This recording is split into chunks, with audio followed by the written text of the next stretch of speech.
எல்லாருக்கும் வணக்கம். எல்லாரும் எப்படி இருக்கீங்க? இன்றைக்கி நம்ம வீட்டில் டிஃபன் தோசையும் பாம்பே சட்னியும் அது எப்படி செய்யலான்னு பார்க்கலாம். இப்போ வாங்க வீடியோக்குள்ளே போகலாம். பாம்பே சட்னி செய்கிறதுக்கு தேவையான பொருட்கள்: துவரம்பருப்பு, இதை நல்லா கழுவிட்டு அரை மணி நேரமாக ஊற வச்சு எடுத்து வச்சுருக்கேன்.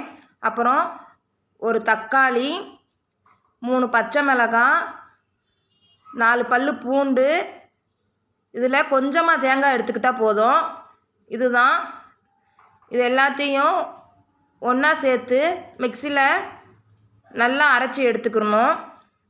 அரைச்சி எடுத்ததுக்கப்புறம் இந்த மாதிரி வலுவலுன்னு பேஸ்ட்டு மாதிரி இருக்கணும்.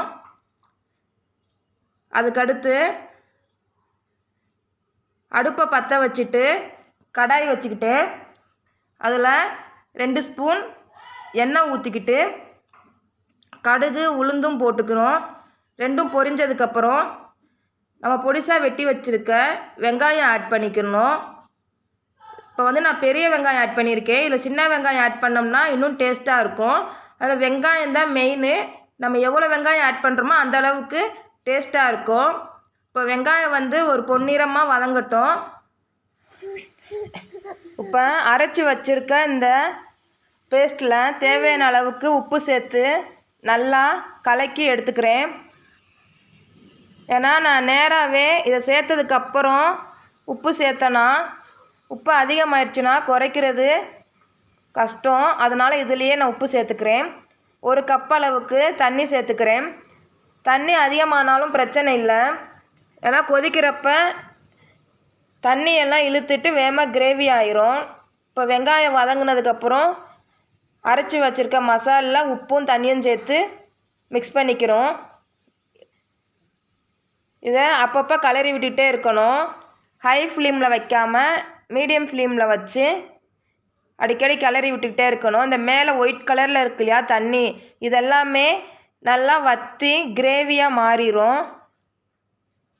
பக்கத்துலேயே தோசை சட்டியை வச்சு தோசையும் ஊற்றிக்கிறோம். 2 வேளையும் ஒரே தான் முடிஞ்சிடும்.